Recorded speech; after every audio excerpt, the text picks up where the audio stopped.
আজকে পশ্চিমবঙ্গ সরকারের ট্রান্সপোর্ট ডিপার্টমেন্টের মাননীয় মন্ত্রীর কাছে আবেদন করলাম ঈদ উপলক্ষে আমাদের রাজ্যে স্পেশাল কিছু বাস পরিষেবা দেওয়ার জন্য।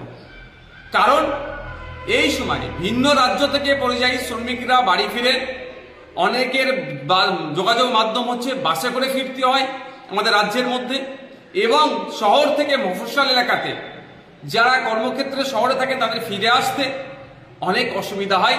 এই সময়ে পর্যাপ্ত পরিমাণে বাস থাকে না, গ্যাদারিং বেশি হয়, ফলে নিত্যযাত্রী যারা প্রতিনিয়ত যারা যাতায়াত করেন তাদেরও অসুবিধা হয়, এবং ঈদের জন্য স্পেশালি যারা বাড়ি ফিরতে যান তাদেরকে অনেক ঠেলাঠেলি করে ভিড় বাসে উঠতে হয়।